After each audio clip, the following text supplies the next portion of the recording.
And welcome to Advanced Shouting alongside Dan Petcher and my son, Zach Fogelman. I am Noel Fogelman. Michael Vartan is still on assignment, but he's right over my shoulder. You know how sometimes a pitcher goes to the mound and just doesn't have it, but he kind of, powers through 5 innings? That's what you're getting for us tonight. Yeah, much like your internet service as well. Oh, man, it's I don't know why it's so bad right now, but certainly pay enough for this shit. But yeah. All right, we have a show tonight. We'll see how good or bad it is. We'll talk a little Buffalo sports with Michael. That should tell you something. What's that?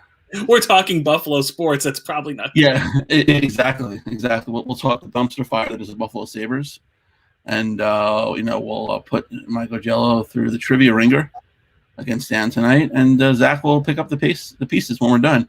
But we got to talk something, right? So let's just talk the Scotia North division. Has the best team in hockey in that division right now. I'm saying this, Toronto Maple Leafs are the most points. One of the hottest teams in the league, Winnipeg Jets. One of the most entertaining teams, I guess you can say, the Edmonton Oilers. And one of the most dysfunctional teams, I guess you can say, in Montreal. Because they just fired their goaltender coach mid-game yesterday. They brought in Sean Burke to oversee everything. So a lot of stuff going on. Where do you want to start, Dan, in the division? Well, before we start, the fact that Sean Burke is a goaltender coach is hilarious. This is my dad's friend, late friend, Carl Stone used to do an impression of Sean Burke when Sean Burke was the starting goalie of the Whalers. All right, you ready? Here's the Sean Burke impression. So there was also one more where he looks between his legs, but I can't do that sitting down. The funny thing is, if we had trivia questions of name the sponsor divisions, I don't think I could remember them. Yeah. But we'll start. Let's start with I think there's 3 dumpster fires. I think there's 3 dumpster fires in this division. Vancouver's a mess. All the players from Vancouver went to Calgary, and I still think they're a mess. And Montreal's a mess. I mean, they're pulling a English Soccer League move where they fire a coach mid-game without consulting Carey Price. Who cares? Price could care less. That's one thing I like about him. He lets it roll off his back. If one person has handled the Montreal media well, it's been him. 1 second, though. Did you see this message about we're not on Facebook? Yep.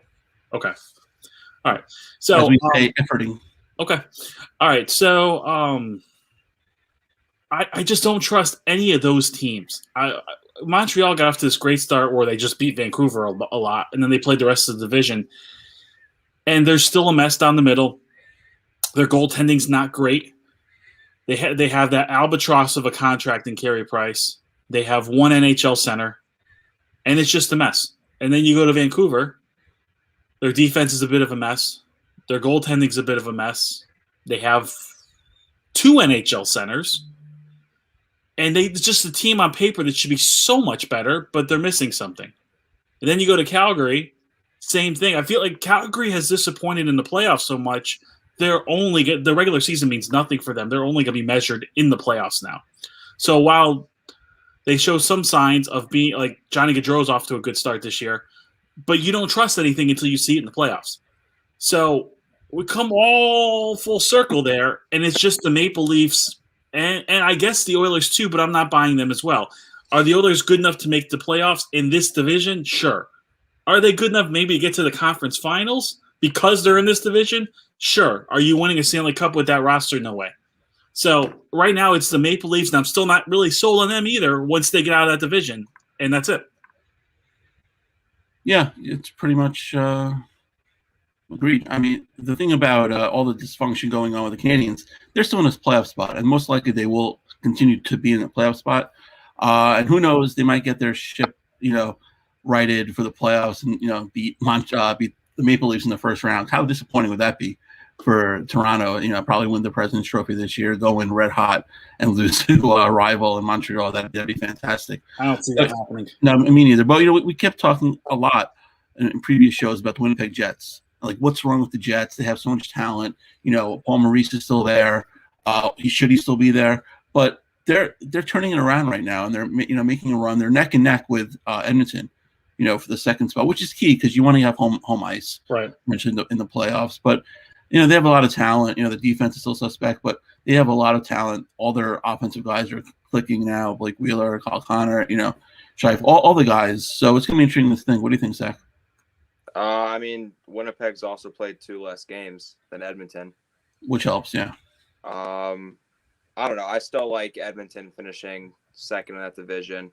I'm shocked that Toronto has 17 wins in the first 23 games, though. Did not see that happening. And I know they only have 8 wins, but Ottawa's also surprised me for not being this bad overall. They're getting carried by their youth, but overall, that whole division is a mess. That division is just not good. Yeah, Ottawa, I mean, they're in last place, but they're entertaining. They have a lot of good young players. Give them another year or two. I think they'll be fine. They got more guys coming, too. Yeah, absolutely. Josh Norris looks great. That trade is going to work out well for them. Zach's boy, Drake Batherson, is lighting it up, Fantastic. They drafted Sanderson in the first round this year. And, he's expected to contribute soon. Okay, so I'm going to ask you guys a question, yes or no here, and I think this will sum up the division best. So as soon as I ask you, don't think, just answer yes or no. And the question is, can this team not win the cup, but can this team make the finals? All right, so Edmonton. No. Okay, Calgary. No. Vancouver. No. Nope. Montreal. No. Toronto. Yes. Maybe. Okay. So I think that sums up, and I'm not counting Ottawa because they're not there yet. Oh, and Winnipeg.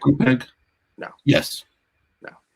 I think they could. The only way they could is if Hellebuck stood on his head. Exactly. If he's I have more confidence in him than I do any of the Maple Leaf.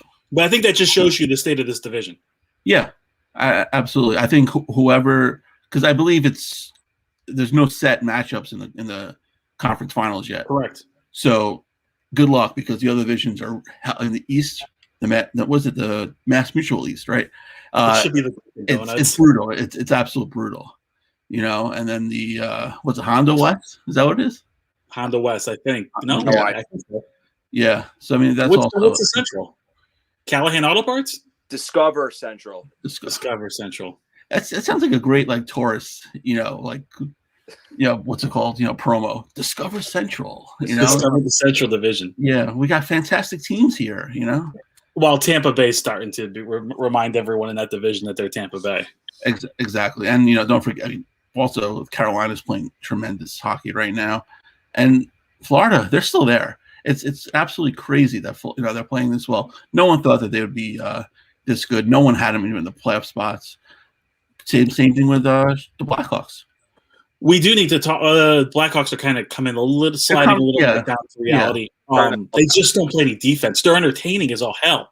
They just can't play any defense, and that goaltending is under siege every night. The amount of quality shots they face each night is ridiculous.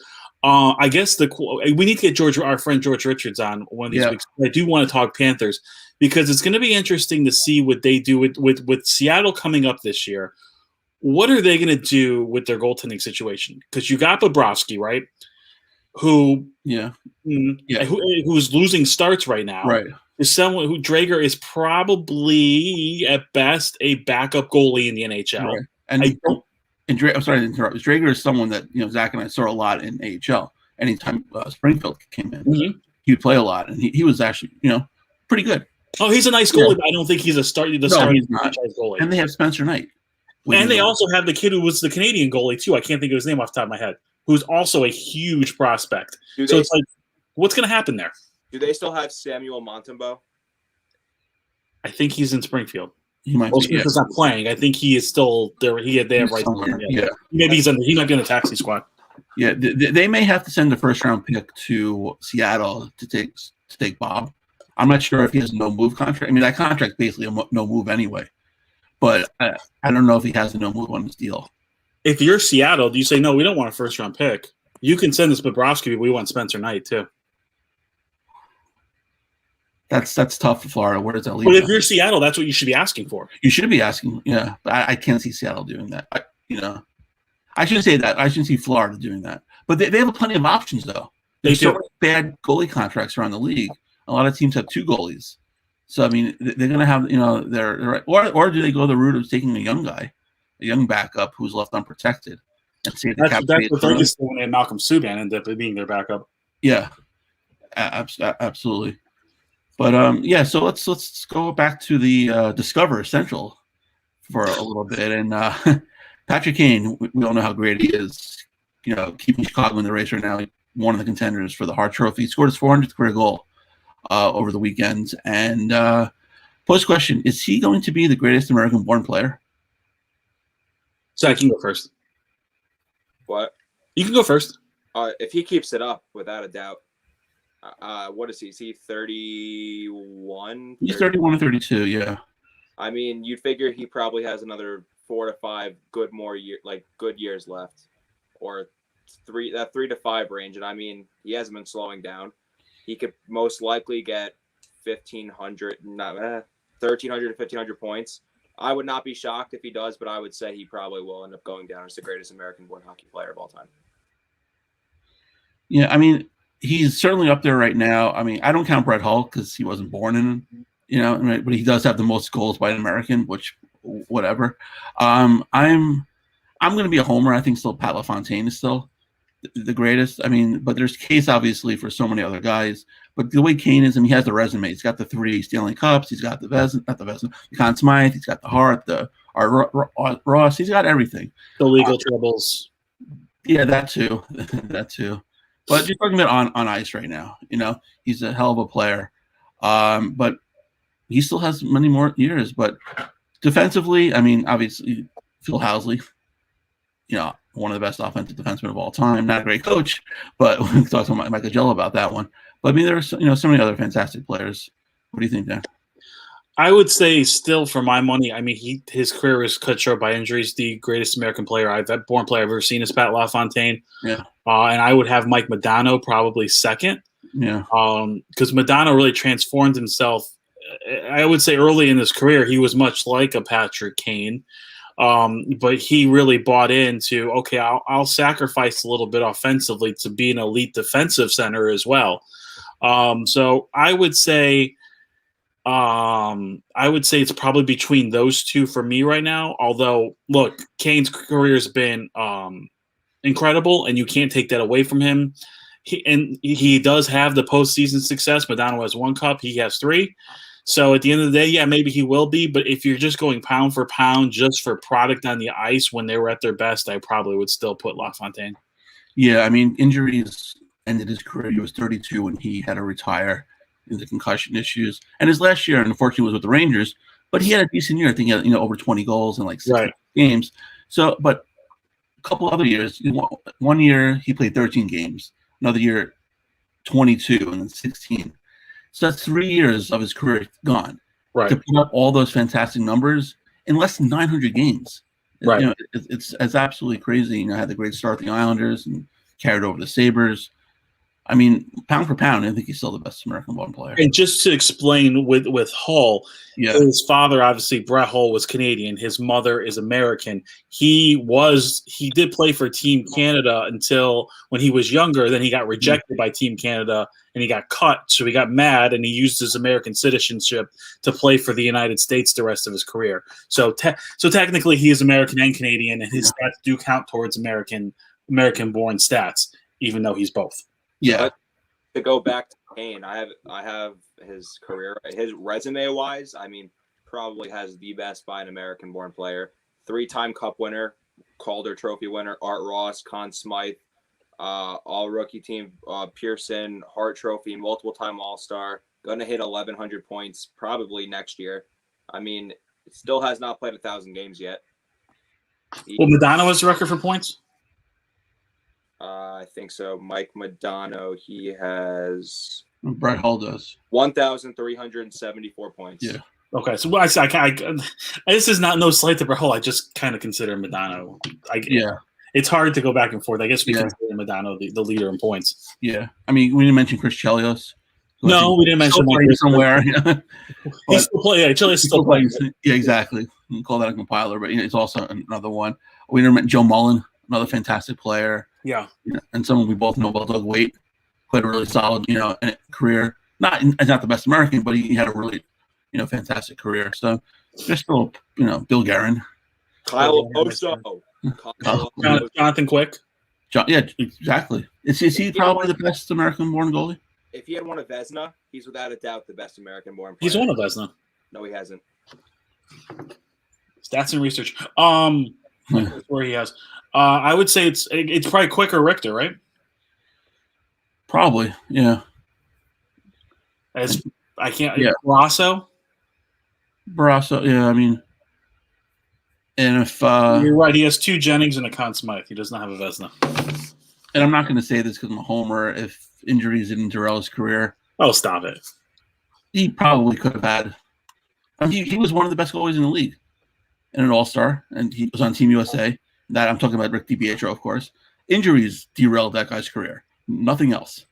I'm saying he could be because there aren't that many American goaltenders. Ryan Miller. Probably top 3. Yeah, there are plenty of good American goalies. It's just maybe not all have the accomplishments that you need to Dominic Hasek or Patrick Waugh. Right. John Gibson's well on his way. He just needs to get out of Anaheim. Yeah, he needs to get out of there quickly. Yeah, he's going to volunteer to go to Seattle. Have a better blue line in front of him. But one American we didn't talk about is Zach Parise, and he's not playing tonight because his first time he's got scratched in his Minnesota Wild career. I think it was second time ever he got scratched with the Devils. I think his rookie year, but I guess he was on the ice a little bit long, very long shift the other night, and led to the game-winning goal. So they decided to scratch him tonight. Not playing. His numbers aren't great for what he's getting paid for. I mean, he's got, I think, 4 more years left on that ridiculous $13-year, $98 million contract, which I still can't believe they signed. That was the same offseason that they signed Gary Suter, right? Yeah, they no, not Gary Suter, Ryan Suter. Ryan Suter, not Gary Suter. Sorry, they gave him the same deal. Yeah, the game is that's brutal. But at least Suter's lived up to it. Yeah, he has, but that's just that's pretty rough. There's a player like that who also didn't get named captain when Koivu left, which I don't know if that's like a shot at him. Was it Jared? What's that? Wasn't it Jared Spurgeon who was captain? Yeah, they named Jared Spurgeon, former Islander draft pick. Yeah. But so I'm kind of like, what do you guys think about the whole Zach Parise situation? Does he deserve benefit of the doubt? I think that maybe make an example of him. He hasn't been that bad. If he was still producing, I don't think it would be a big deal. And 9 points in 19 games, if you prorate that over an 82-game schedule, that's about 40-something points a year. That's not great. But he is 36 years old. He's had many injuries. I don't know if maybe this isn't the first time this happened. So maybe maybe he's already gotten the benefit of that. We don't know. We're not in the locker room. It's not a good situation there. Because when he first went to Minnesota, I mean, he was one of the better players of the year in the league at the time. Obviously, injuries have derailed that as well, but it just seems like it never fully worked there. He's had some good seasons, but it just feels like he was never the player in Minnesota that he was in New Jersey. And that's why I say at least Suter has been the same player that he was in Nashville that he was in Minnesota. He's been a fantastic player, and he's probably going to be a Hall of Famer. But Parise, unfortunately, you look at his stats, he has 800 points in his career, and you feel like you want more. Like he's left you wanting a little bit more. I mean, he'll forever be known as a devil. I mean, his best year of his career was in 2008-9, 45 goals, 49 assists, 94 points. The most points he's ever had with Minnesota in a single season was only 62. Right. I mean, it's like a 62-point season isn't terrible. Yeah. No, he never broke, yeah, well, this is what happens when 5 goals. He's never had 35 goals in a single year. He's had 35 plus twice with New Jersey. He'll be known as a devil. Well, when you sign a guy to like an unrestricted, free agent deal, you're basically paying him for what he did. Now what he's going to do. Like, restricted is like the opposite. You're paying for what he can do. Right. And very rarely do like unrestricted, deals pan out. I mean, of course there are times, but more or less you don't get the, the production that you previously got. That brings me to the next point. Do you possibly think that they'll send a draft pick to Seattle just to get him off the books? Seattle wouldn't want him. I don't think Seattle's going to want him. I think even if you offer him a first-round pick, I don't think they take him. He'll get bought out. I think he'll get bought out. Yeah, it's interesting to see what the cost would be to buying him out. I think at this point the roster space this roster space that you would gain was probably worth whatever the long term cost is. But if he has 4 years left, if you buy him out, then you're paying him for 8 years. Yeah, 8 years of dead money. it's a lot. It's a lot. So we'll have to monitor that situation. But we'll get back to hockey in a little while with Michael Augello. We'll talk the Sabres. But let's quickly talk a little news that happened today with the Yankees. Talk baseball. Manager Aaron Boone taking leave of absence. He had a pacemaker inserted. The surgery went well today. All the best to him and his family. He had open heart surgery about 12 years ago, and luckily he's doing well. But I guess recently he was a little sluggish and feeling a little sore and some issues. So we'll have to monitor that as well. The Yankees will be fine. They've in the past they've dealt with this issue with Joe Torre having the cancer, and Don Zimmer took over, and I think they'll be fine.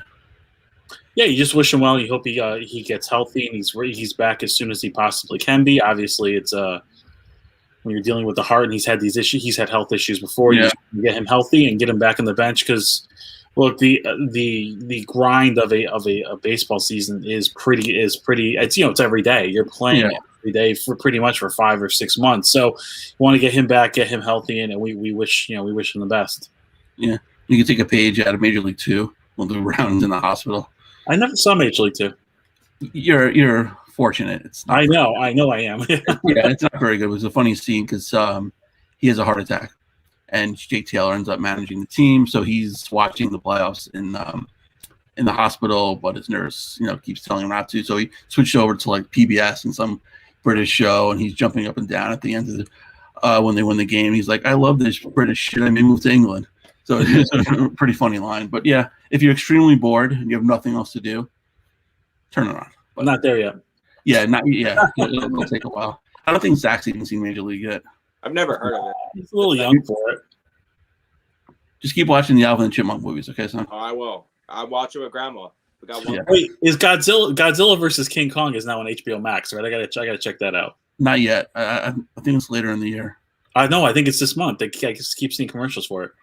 Well, this week on Amazon Prime, Coming to America Part 2. So can't wait for that. I think the trailer looks okay. Yeah, very rarely, I should say, never has and chat. You can join me with this one. There's never been a sequel comedy that's been good.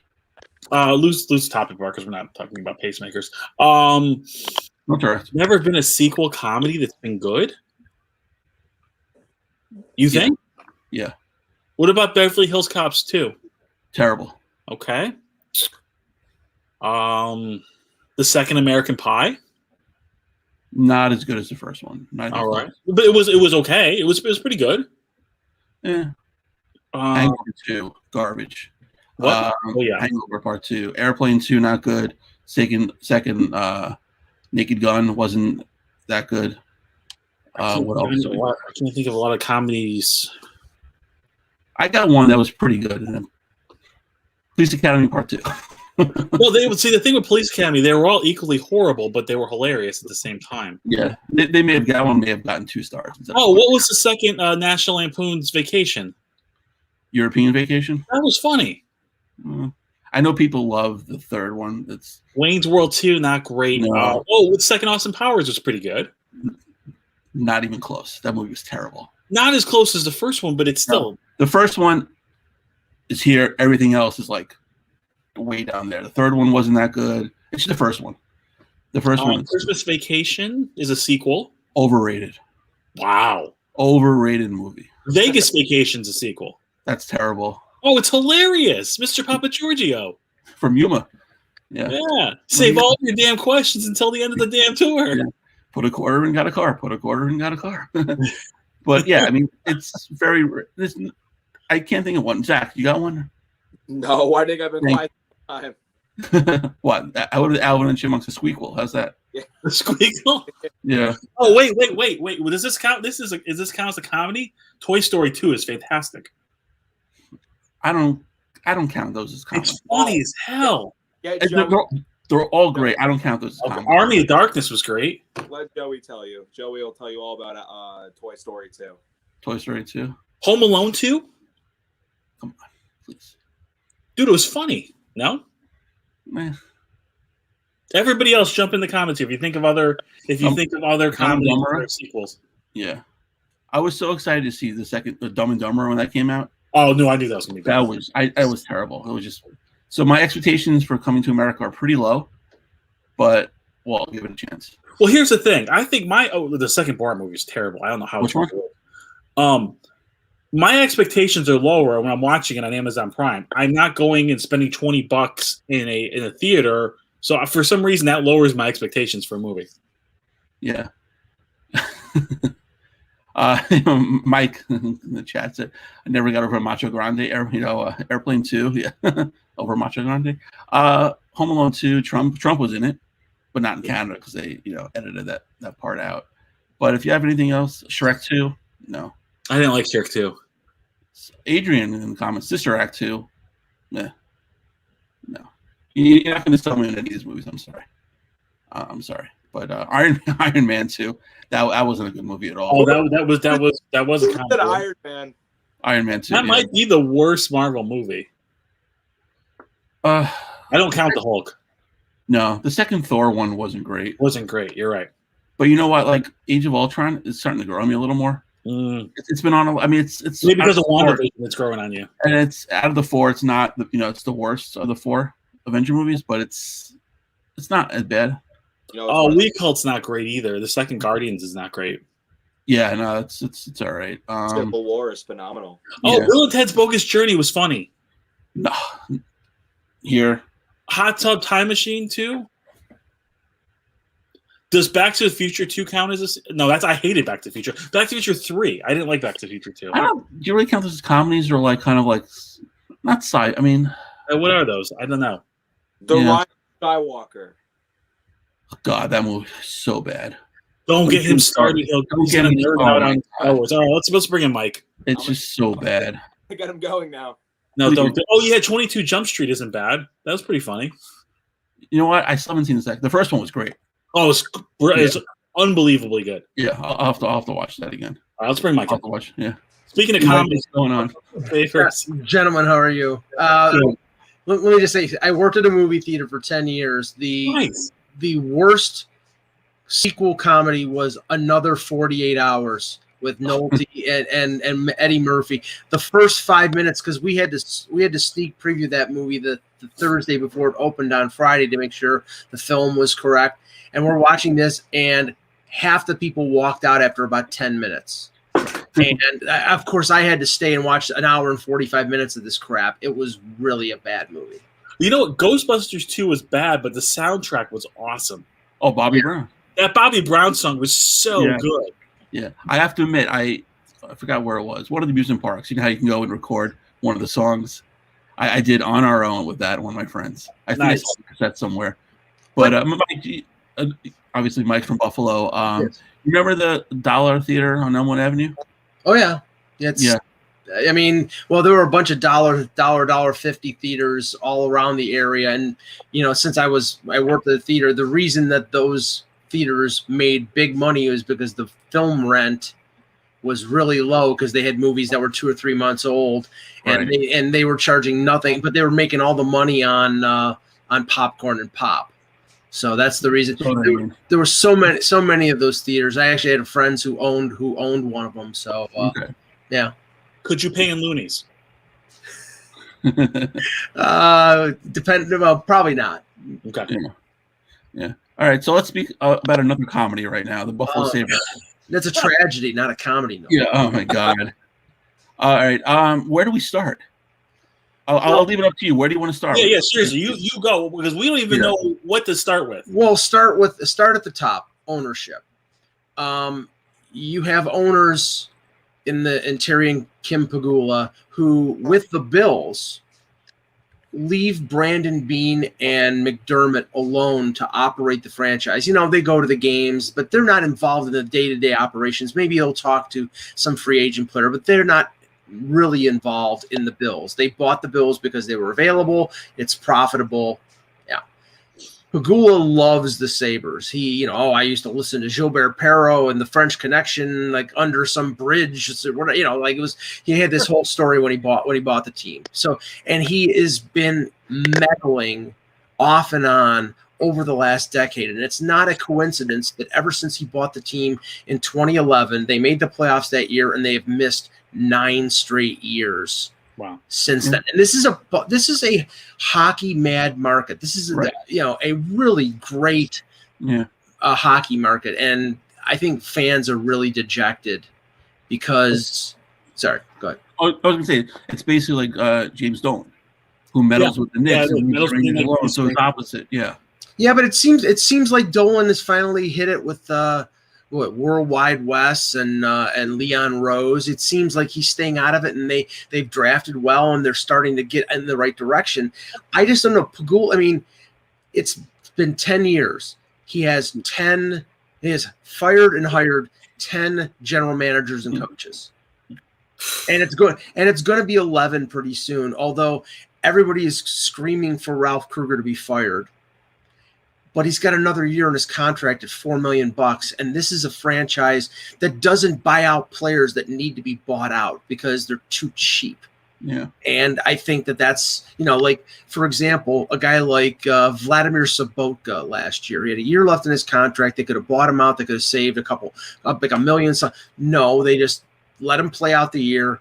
Didn't trade him. And then Carter Hutton could be one of the worst goaltenders in the NHL. They keep him around. Should have bought him out. Go out and get yourself. I mean, that's really the core problem with this team. They have not had a good goaltender since Ryan Miller. That's very true. Yeah, it's true. I like Linus Ullmark. I think he's good. I think he's a good young kid, good young goaltender. But I don't think he's a 1A who can play 50, 60 games. They need somebody else. And Carter Hutton had one good half season in St. Louis, and then they gave him a 3-year contract, and they should have never even signed him. All right, so I guess we'll play the game with the roster since we know about the front office. We know about the coach, probably more changes there. But okay, let's start with let's start at the top when it comes to the roster. What do we do with Jack Eichel?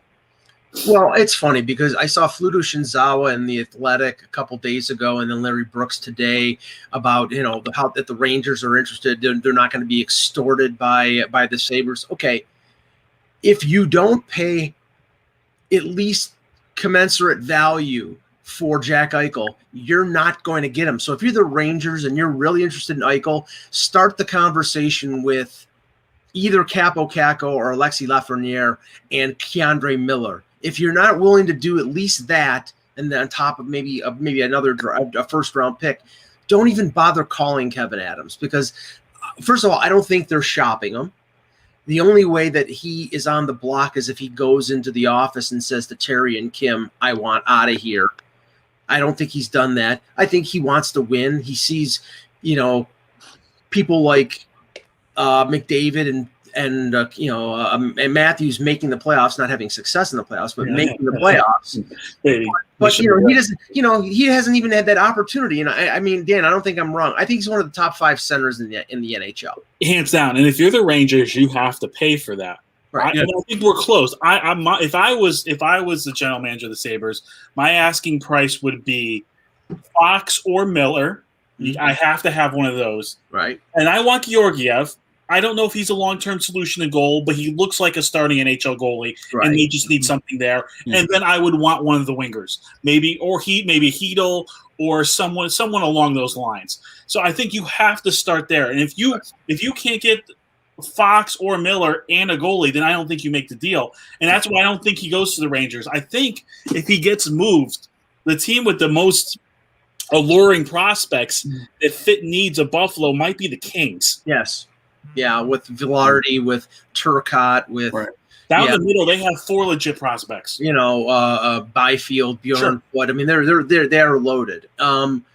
The thing is, though, it's like you have that 1-2 punch now. I mean, if you think Kopitar is still good, but he's getting up there in age, and if you think Byfield is going to be a viable number 2 center. You really don't need Eichel, and you have Byfield on his entry-level contract. But I think the team that definitely needs him is somebody like Anaheim.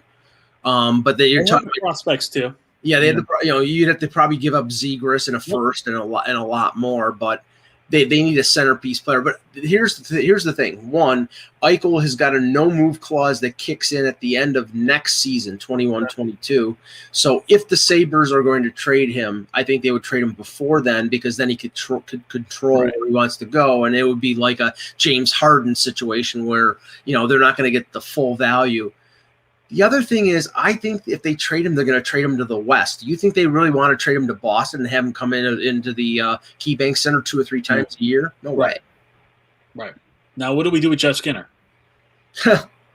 Well, the way they're treating him, when they started putting him on the 4th line, I thought, this is calculated. This is like they're going to get him to waive his no-move clause so they can give a first-round pick to his old GM, Ron Francis, in Seattle, and get rid of the contract.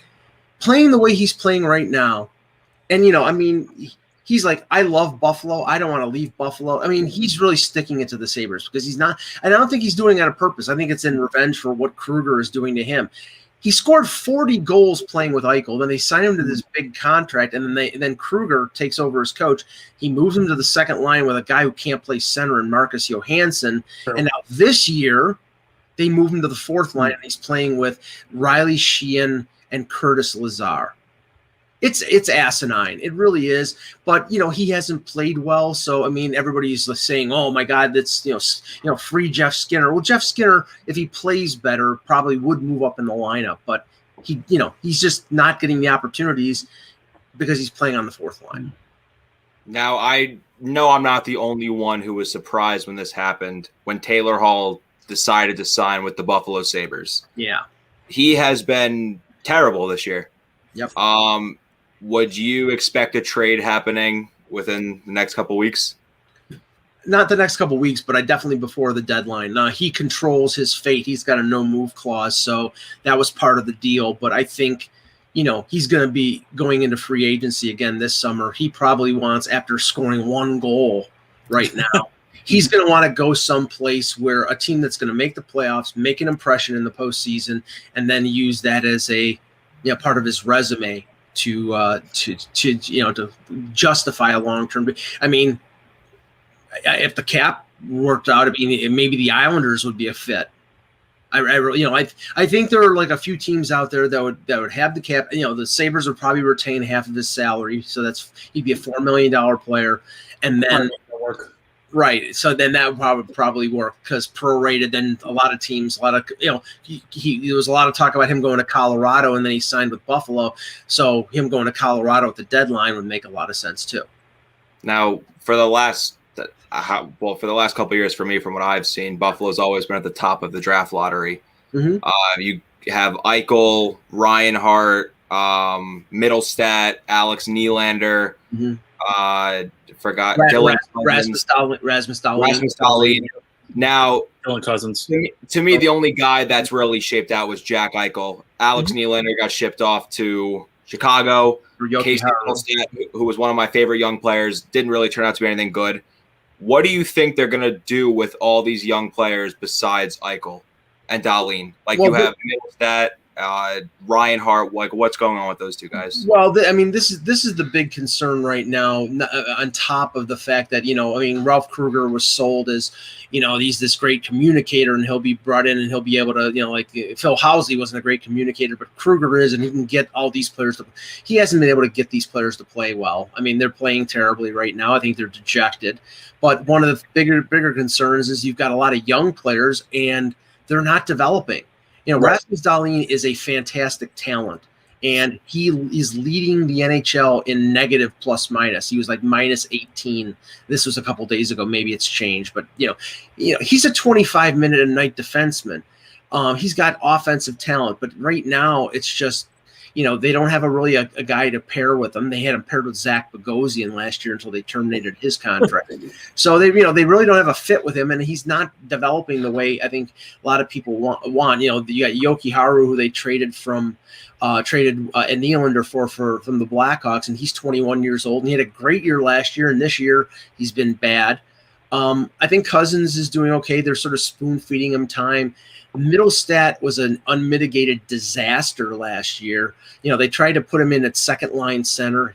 I think they rushed him, and then they sent him down to Rochester. He's playing better this year, but I mean, I saw him at the World Junior, and he was unbelievable playing. I think with Brady, it was Brady Tkachuk, and now he's not even the same player. But I think they can get something out of him. But I think they thought he'd be a future number 2 or number 1 center, and I don't know if that's the case. So that's the big concern. They've got all these young guys, and they're not developing. And these are the guys that if they do trade the Reinhardts and the Eichels, they're supposed to take over, and it's not a good look for the future. Yeah, and you mentioned Rochester, and like last year they cleaned house down there as well. Mm-hmm. I mean, it's like, where do you expect these players to develop in? And, you mentioned all the young guys, Zach did, and you evaluated them too. There's no really consistency throughout this whole organization or structure, and it's just a structure. And like you signed Taylor Hall to a 1-year deal. Yeah. How the hell did you give him a no move clause? Well, okay, this is the thing. They brought in Taylor Hall because Taylor Hall played for Kruger and liked Kruger, and Taylor Hall was out in the market, was getting like 2-year deals for like $6 million a year, and he figured, okay, I can go to Buffalo, play with Eichel, put up big stats with a coach that I like, and then I can set myself up for the big free agent bonanza the next summer. There's only one problem. I mean, this is the problem with the Sabres and the mentality. And I haven't seen this level of stupidity since the Leafs back in, I'd say, about 2007, 2008, when they had Caberlet and McCabe on defense, and they spent $5 million on Pavel Kubina. They had Darcy Tucker, who was a power play specialist, feisty guy on the left wing, and dirty. I know. I can see the look on your face, Dan. Mike Pekka. But we know who Darcy Tucker is. They go out and sign Jason Blake, who's a carbon copy of Darcy Tucker. I mean, just talk about redundancy. You have Skinner, a left winger, a speed left winger. I know Taylor Hall is a Hart Trophy winner. He's big. He's talented. But really, you didn't address your goaltending. You didn't address they wasted $8 million, and I don't know why. Other than I think Kruger is in control of the player acquisitions, and he had Hall, and he wanted Hall, and they had a decent year in Rochester. They filled in that team with some AHL veterans and surrounded some of the young guys. And Chris Taylor was their coach. They fired Chris Taylor. Yeah. So now, if right now want to know why Kruger has job security, here are the coaches. Other than former NHL defenseman Steve Smith, who is their assistant coach, their coaches right now. Seth Appert worked for USA Hockey. He's the coach in Rochester. He's got like 10 games of professional hockey coaching experience. And the assistant coaches at the NHL level are Mike Weber and Adam Mayer, who have literally no coaching experience. So Ralph Kruger's staying for the rest of the year because there's nobody to replace him. Right. Hey, so okay. Yeah. So it's a good thing they're not filling the arena with fans now. Unmitigated freaking disaster. Empty seats can't boo. Yeah, exactly. So before we move to trivia, because you're going to participate today, has the arena's name changed again this year? Well, what is it called now? It's still KeyBank Center. Still KeyBank? Okay. Until KeyBank goes under, then it's been Marine Midland Arena. HSBC, Arena, Marine First Niagara, right? First Niagara Center, yeah, and now KeyBank Center. That could be a trivia question. Yeah, it should be. Yeah, maybe next week. It's changed the name more than the baseball stadium here. It's been like Dunn Tire Park, Northern Air Park. It's ridiculous. Pilot Field, yes. Yeah. Okay. Yeah. All right. So let's get to trivia this week. Dan's finally gonna participate, and I'm gonna host. So here we go. So these are the categories. The first one's who's hungry. Me. So we have me too. So we have players' first or last name involving food. I think we're alone now. Doesn't seem to be anyone around. Okay. It's team nicknames that do not end in S. Okay. So there we So go. singular. Okay. Singular, don't hate the play, so I'll give you a description of a certain play. You'll name the type of play. Second careers, it's athletes who became actors. Okay. And the last time we're dealing with player or team current drafts. So we'll give our guess. And you can take two of the same number. Yeah. Well, you can take two of the same number. Exactly. 2 5-point questions, 2 4, 2 3s, 2 2s, and 2 1s. Yeah. Okay. And then we give Zach whatever's left over. Yeah, exactly. So I can't load up on 5s. I'm right. Yes. You got 2. Yeah. Okay. But you can run a whole category. Okay. Okay. So the floor is yours. I'll go for second careers for 5. Second careers for 5. Okay. So we have, let's see. The member of this fearsome foursome showed his softer side, selling flowers and working on the prairie. Merlin Olsen. Correct. I'm screwed. All right, I got second careers for 1. I get my confidence up here. Second careers for 1. If you smell what this former Hurricane is cooking, you will scream Jumanji. Dwayne "The Rock" Johnson. There you go. Okay. I'm nervous. Never been on this side. I prefer hosting. Exactly. Why don't we stick with second careers for 4? Okay. This former boxer finished his career with a 9-3 record and went to a successful acting career that luckily allowed him to use his first name in basically every role.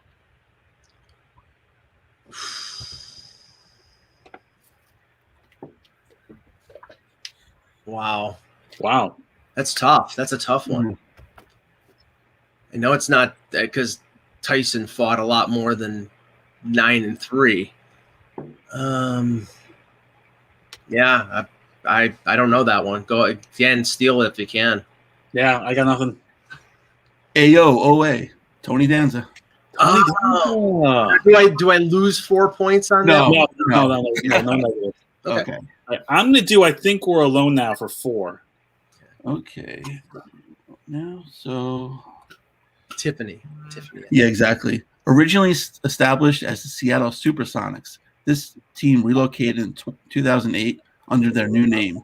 They won their first Western Conference championship in 2012, but have yet to win a championship since the move.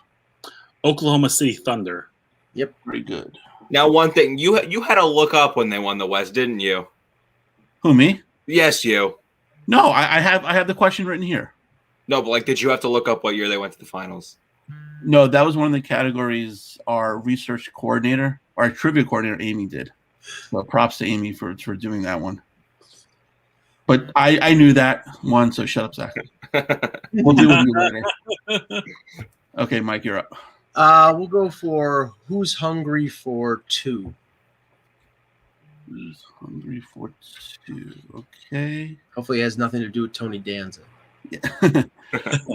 Launching his NFL career as a first-round pick by the Niners in the 85 draft, this receiver went on to play for 20 seasons and rack up multiple records in receptions, yards, and touchdowns. His 1,250 career points make him the highest-scoring non-kicker in NFL history. It's not John Taylor. Jerry Rice. Yeah, exactly. Okay. All right, I'm going to go Who's Hungry for 5. Oh, I'm hungry. That's a Vartan question right there. I know. All right. This spicy point guard for the Golden State Warriors is credited for revolutionizing the game of basketball by inspiring teams to regularly utilize the three-point shot. Not to mention, he's a 6-time NBA All-Star, a 2-time NBA MVP, and a 3-time NBA champion. 7-time All-Star. Shut up, Zach. Oh, shut up, Zach. Yep. Steph Curry. Very good. Could that be a new segment? Shut up, Zach. Yeah, real life meets the show, definitely. Yeah, all right. Props to Abby. Thanks to Abby. Yeah, exactly. All right. I think we're alone now for 3. Okay. Leaving behind a legacy as a player fans love to hate, this center fielder spent 22 seasons with the Detroit Tigers and finished his career with the Philly Athletics. Though corny, he invited his male spectators to participate in taunts directed at opposing players, yet went on to receive the most votes of any player in the inaugural Baseball Hall of Fame ballot in 1936. Tyrus Raymond Cobb. That's right. And he played left field more than he played center, but yeah. Okay. All right, Dan. Sharpened. That was, I think you're alone now? What's that? That was I Think You're Alone Now? Yeah. Okay. Wait, no, that. Oh, wait, sorry. That was Who's Hungry. That was my bad. Oh, okay. Well, no, that's fine. Just I got it. So you got it right. So yeah. Okay, you got it. That was my bad. I apologize. You got it right. Okay. So I was like, how does that work with team names? Yeah. Well, Cobb didn't end in that, so there we go. It's not that easy to host, Noel. It's not. Don't worry, no. I'll take the 3 for a loan now. The next one, and if so, that's fine. Yeah. Do that. Yeah. Okay. Perfect. I'll do. Don't hate the play for 2. Don't hate the play for 2. Okay. Tom Landry did a bang-up job perfecting this formation with the Cowboys, in which the quarterback stands 5 to 7 yards back off the line of scrimmage. The shotgun. Mm-hmm. Yep. Okay. All right, so Mike, you're gonna do. I think we're alone now for 3. Okay. Hold on a sec. Did I do this? Everyone's staying away from the last time. Yeah, I don't know why. Yeah, I don't either. I was just thinking the same thing. I'll mark this.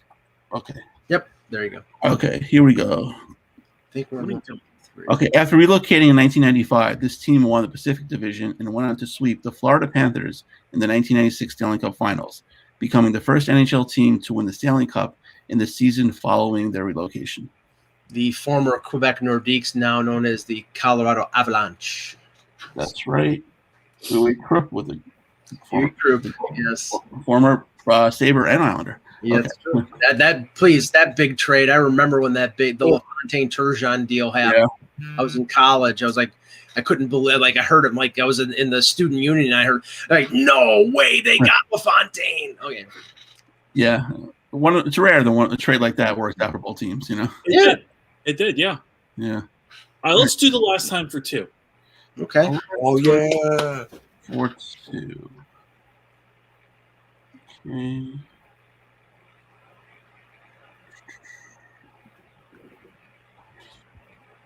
The last American man to win a Grand Slam tournament was at the U.S. Open in 2003. Tennis.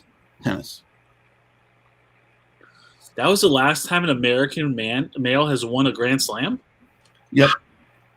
That would be Andy Roddick. Very good. Wow. No one's won since then? That's ridiculous. What are we doing? Nice. It's been Federer, Nadal, and Djokovic. No, exactly. We need a commission. What's the United States Tennis Association up to? They're developing, have Serena play against the men. She probably would have a chance. Oh, absolutely. Yeah, absolutely. All right, Mike. Let's see here. I liked that one. So I did too. That was good. Okay, I can't pick. I'll take last time for 1. Okay. After finishing with a 2-14 record, this team not only ended the season without the number 1 overall pick in the 2021 draft, but now officially have the longest NFL playoff drought. The last time they made the playoffs was 10 years ago. Chino, I wonder what team that is.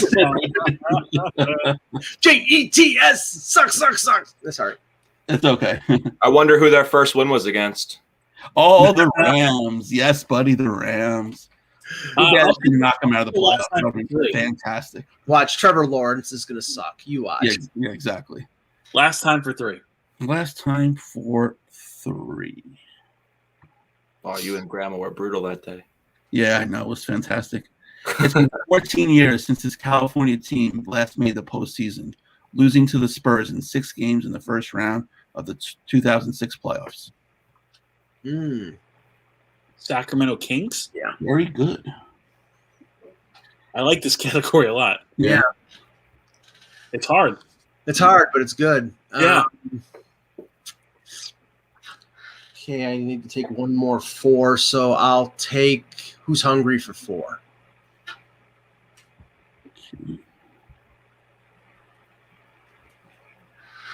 Who's Hungry for 4? Okay, selected first overall in the 1980 MLB draft. This 4-time World Series champion will win the Rookie of the Year in 1983 and lead the NL in home runs in 1988. Perhaps his biggest accomplishment was appearing as himself on The Simpsons. Wow. Can you just repeat that one more time and then? Sure. Okay, first overall pick in 1980 MLB draft. Right. 4-time World Series champion, win the Rookie of the Year in 1983 and lead the NL in home runs in 1988. Okay. Perhaps his biggest accomplishment was appearing as himself on The Simpsons. Yankee great Darryl Strawberry. That's right. The 4 World Series is what threw me off at first. Yeah, I remember, like 86 with the Mets, and then he was with the Yankees for 3 of them, I believe. So, yeah. Yep, exactly. Darryl, okay. Let's do the last time for 4. Last time for 4. All right, it's a good one, too.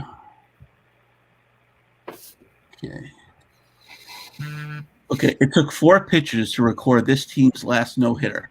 Bob Malachy went the first 6. Mike Flanagan and Mark Williamson bridged the gap to Greg Olson in 1991. The only pitcher I really the only pitcher I recognize and that his name is Mike Flanagan. Okay. But he was all over the place. He was all over the place. So where the hell was he in 1991? Yeah. Well, you gotta tell me that. I can't tell you that. No. I'm gonna go with the Baltimore Orioles. Very good. Good guess. Yeah. Olson was the one that gave it to me with the Orioles. Remember? Yeah. Okay, I need 1, 1, 1, 2, and 1, 5. Let's go with.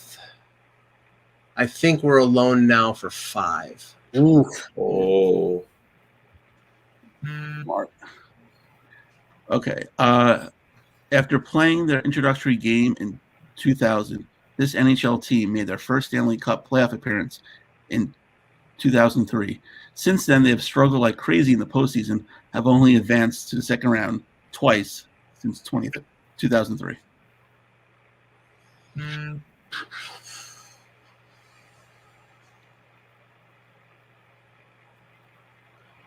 Okay, and this is a category where the team name does not end in S. Okay, of course, it's going to be something. Yeah, this will be completely embarrassing for me to miss it because it's a hockey team. Exactly. They made a cup final? No. Not a final. They Conference final. Second conference final. Oh. Yeah. Wow. Now there's a time limit. I can't. Oh God, this is tough. This is killing me. It really is. It's excruciating. I know. I'm glad I get it. 10 seconds, and I'll give you an answer. Jesus.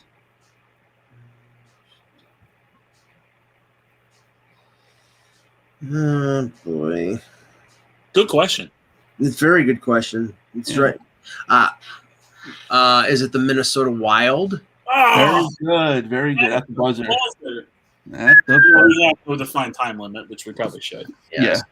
Yeah. It's not quite as long as Vartan's, but it was yeah, I'm going through the divisions in my head. It's like, okay, but then of course I'm going through the realigned divisions for this year. It's like, okay, that's right. So I had to go back, okay. Yeah. Right. So I have a 3 and a 1 and a 5. Let's go. Don't hate the play for 1. Okay. Your choice. Do or don't name this play in which a QB runs the ball and can choose to pitch it to another back. That would be the option. It would be. Very good. Okay. All right. I need one more 1, so it's either going to be, I think we're alone now, or Who's Hungry. And since I almost choked on I think we're alone now, I'll go with Who's Hungry for 1. I'm going to get something to eat after this and the Leafs drubbing of the Oilers tonight again. All right. This soccer all-star played for the U.S. women's national team from 1987 to 2004. Became a two-time FIFA World Cup champion and has 2 Olympic gold medals to her name. Playing for the Washington Freedom, she serves as the face of Women's United Soccer Association from 2001 to 2003. Okay, Mrs. Nomar Garcia Parra, also known as Mia Hamm. Yeah, that's great. Okay, good one. Okay. So I have what? I have a 3 and a 5, right? Yeah.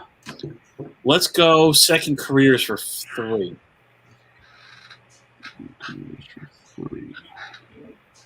Okay. This former Raider fought a rock, a croc, and a moth. Fought a rock, a croc, and a moth. Former Raider. Wow. I can't help you on this one. I'm trying to think of a Raider who acted. The only one that... No, it can't be.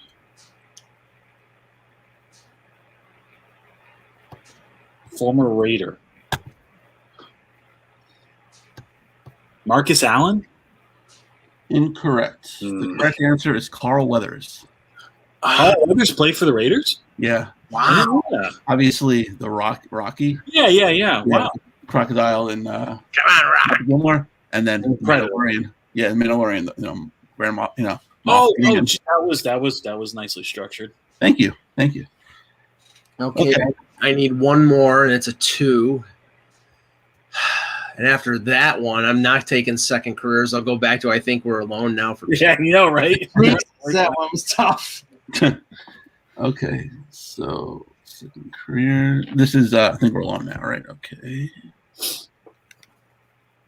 Overcoming a championship drought dubbed the Curse of the Bambino. Oh, God. Lasting 86 years, this team has gone on to win 9 World Series, most recently in 2018.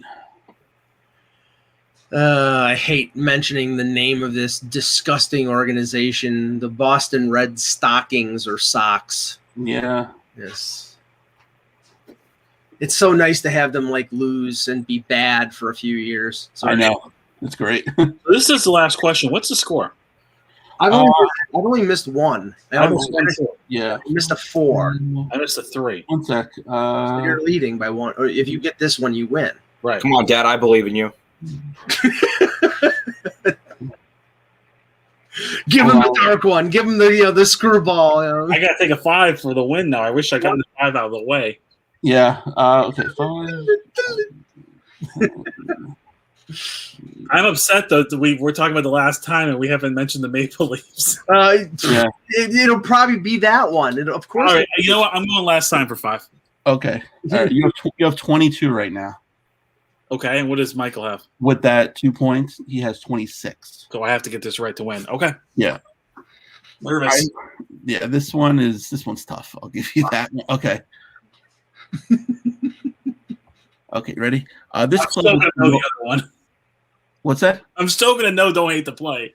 Okay. Right. This club was promoted to the newly created Premier League in 1992. 3 years later, they were league champions. So that's the key point. But I'll read the rest of it. In the 1998-99 season, the club was regulated. They were promoted back to the Premier League 2 years later before suffering regulation again in the 2011-2012 season. They have not returned to the Premier League since. Oh, my God. I couldn't get this with 15 guesses. Yeah, I would never get this. Jacob actually might get this, but I doubt he would. I just had to throw a soccer question in there. I think I know it too. It's between 2 teams. I'm just trying to think of which team it is. All right. It's between 2 teams. Okay. I think this is the more recent team that went down, and I don't think they've been back.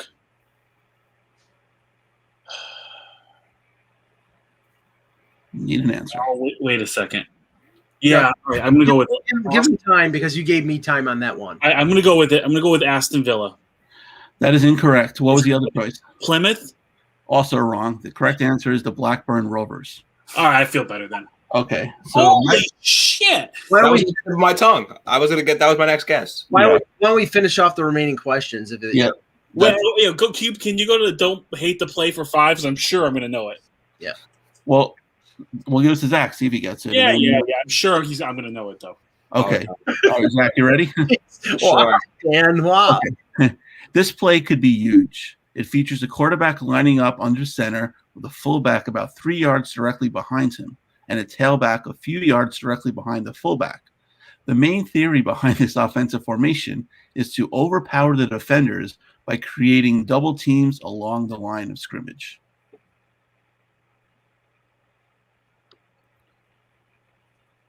Oh, I think I know it. And I think I know it too, but I'll let Zach guess first. I'm Do you trying know to it? think of Madden plays. Madden suggestions? Yeah, what's my coach suggestions on Madden? The name of the. So you have a fullback and a halfback. Oh, just punt the question, buddy. You're not going to get it. I'm not gonna get it. Dan, you know it. I think it's the I formation. I formation, yes. The jumbo formation. Oh, Formation, okay. I feel better now. We got both. Okay. Right, Zach. What do you want to do now? Don't hate the play for 4, I guess. Okay. Oh, that's right. Yeah, neither one of you guys were fond of this category. Okay. This term is used to refer simultaneous violations by the offense and defense that cancel each other out. Offset. Yeah. Yep. There you go. Yep. Still the dumbest rule in football. Yeah, Yeah. it is weird. Yeah. They Yeah, got but also it also happens in basketball, if you can believe it. A friend of mine played college ball, and him and another player collided, and they called a block and a charge. right. Which makes no sense. It's either Yeah. one or the other. It's like the like in the NHL with Embellishment. Embellishment. I friggin' hate that. hate that. It's either one or the other. Right. Okay. All right. 3 points for Zach here. Okay. So don't hate the play. Ready? By signaling one of these, a returner can reel in a kick without the fear of being tackled. Fair catch. Yep. Very good. All right. Okay. We got through that category, so let's do second career for 2 points, bud. Okay. I'm never gonna get this, but okay. This one you might. You might. You might. You never know. Okay. This goggle-wearing center, NBA, portrayed a pilot, a substitute teacher, and himself quite a few times. Is it Kareem? Yeah. It is pretty very good. He was on Yep. Full House. That's right. That's He was. right. You carry Walton and Lanier down the floor for 40 exactly. minutes. And he was substitute teacher on Different Strokes a few times. Cut it out. Okay. All right. 1 point. All 1 right. point. I think we're alone now, but okay. Roger, This- over. Over. This NBA team got on a hot streak during the 1990s following the appointment of former head coach Pat Riley as team president. Riley constructed the trades of Alonzo Mourning and Tim Hardaway, which immediately propelled the team into playoff contention and led to 4 division titles prior to their departure. In the 90s. The 90s. Is this the one with It's the one with not ending in S. Is it the Miami Heat? It is the Miami Heat. Very good, bud.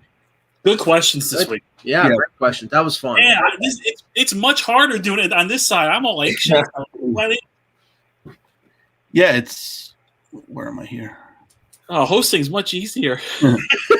Yeah, shout out to Amy for all those great questions. So, Yeah. It's a lot of work to come up with all those questions. Yeah. so I'm the champion of this week. I should next time you do it, or I can come on and defend my title. Let's defend the title. Absolutely. We'll bring it back. Yeah. Right? Bring it back. Yeah. So, yeah, it's funny because Amy, Dan contest, comes up with all these categories. I was like, I want to come up with a couple. I came up with 2 of them. It's a lot of work. The last time in the second career for mine, it's a lot of work coming up with all these. It's fun, though. It's a good time. But, Mike, we appreciate the time tonight. And hopefully the next time we talk to you, things will be a little better for the Sabres. I was going to say, maybe they'll have actually won a game. Yeah, exactly. Maybe next time will be Bills talk. Yeah. They struck out on J.J. Watt, but maybe they're going to get Von Miller. I heard some stuff about them going after Von Miller as a they need a pass rusher bad. So I think that may be the direction that they go. But yeah, when it's closer to the draft, the Bills actually have a first round pick this year. So we'll see. Yeah. We'll see. Yeah, absolutely. But thanks, Mike. Thanks, guys. Have a good one. Bye. Thank you. All right. So yeah, we muddled through a show tonight. It wasn't bad. Hopefully, you got me with a soccer question. I know. I was like, "There's no way they're coming up with." When I did this, I thought Vartan was going to be back this week. I'm like, he's not going to come up with this. Like, I was so proud of that question too. You should be. That was a great question. Yeah, I was just looking. I'm like, I got to come up with which team in the Premier League hasn't won in a while, and I'm like, Blackburn Rovers. Never heard of this team. Might as well say AFC Richmond. They were a mainstay, and they just absolutely fell apart. And the thing about this is like when you have relegation, you get sent down. Yeah. You can actually, if you suck at the next level, you can get sent down. Yeah, right. But they got sent down, and then you have to get back up. You have to either come in first or then win a playoff to get in. And they've gotten to that playoff many times, and they just have lost that game. All right. I just had Chumbawamba in my head because you I got have no idea how that works. Yeah. It's great. Although I'm glad we don't have it here because the Islanders would have got sent down 5 years ago, and they never would have been back. In the ECHL, exactly. Yeah, but anyone who doesn't understand regulation soccer, just watch Ted Lasso coming up because. Ted Lasso's a much watch. I'm so happy for Jason Sudeikis. Yeah, so happy for him. Great show and a great performance there. But everyone, thanks again for watching. Subscribe to the channel, like the page, and thanks to our guest Michael Augello, and we'll see you guys next week.